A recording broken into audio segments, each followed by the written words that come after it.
Joining us on the line right now is Larry Kudlow from CNBC.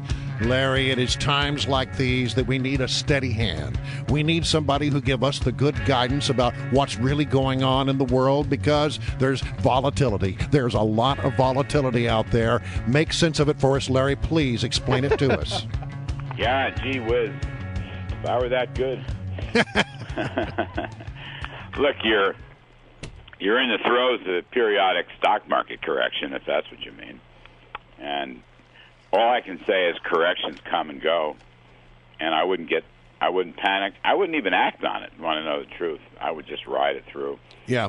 My article was, first of all, there's no recession, there's no inflation.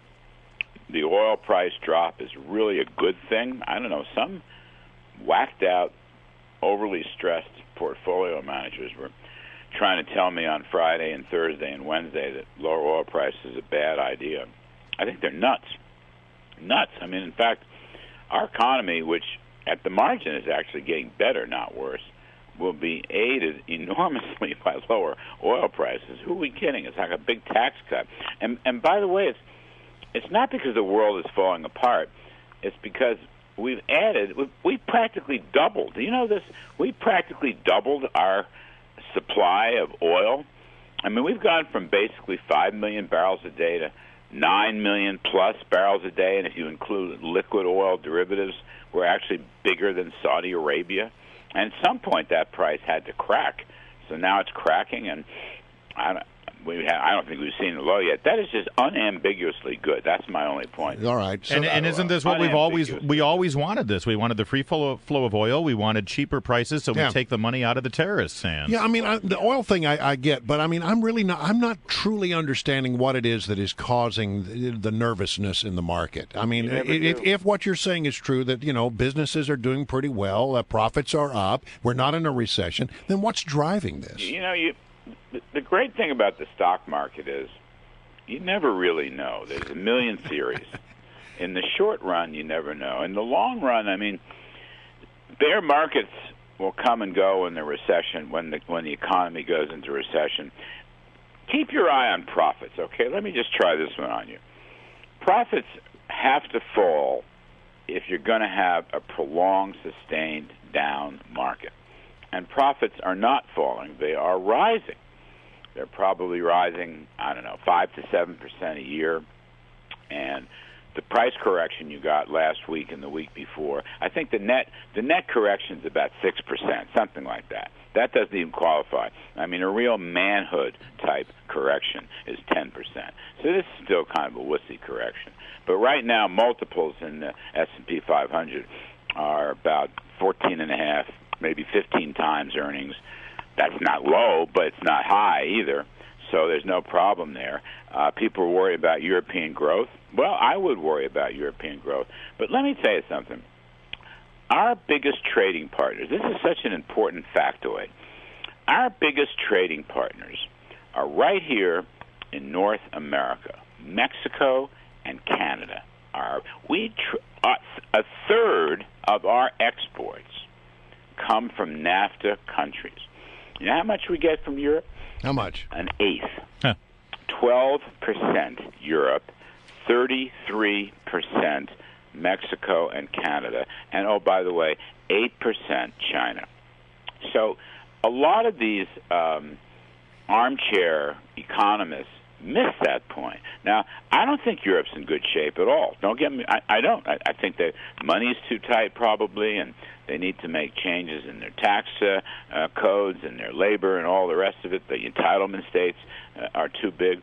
But I'm just saying that in terms of the health of the United States and trading overseas, Europe, it's not unimportant, but it's an eighth versus a third. So you take that and lower oil prices and rising profits. There is no inflation. There is no such thing as deflation either. That's just another non-starter. I just don't think it's a bad story. I would buy the dip. I mean, I've said this couple weeks now, I would buy the dip. That's my basic point. Larry, I remember you being a pretty sharp critic of the Clinton administration during the Monica Lewinsky scandal, and she just reared her head again yesterday. She is injecting herself back into the news cycle, and she blamed the Internet. She said that she was a victim of the Internet. I wonder if you can reflect on those times and remind us who she's really a victim of. Yeah, I was rearing her head there. That was the problem, wasn't it? That was really oh my God! Let's move on from that one, then, Larry. but well played. I would just say that as an economic president, okay, Bill Clinton was pretty darn good, especially in his second term, but especially after he lost the Senate and the House in 1994. He moved to the middle, and became the Southern moderate Democrat that people thought he would be. And they passed a lot of legislation in Washington. Remember, they passed free trade, they passed welfare reform, they limited spending, they put eligibility requirements and a lot of entitlements. We had rising economic growth from the tech boom. The capital gains tax was cut. First, the income tax was raised. That didn't do any good. Then they cut the capital gains tax by 8 percentage points. So that was really good. His personal life is his personal life, A lot of mistakes there. He wished he hadn't. It hurt him very badly at the time. Somehow he's managed to outgrow that.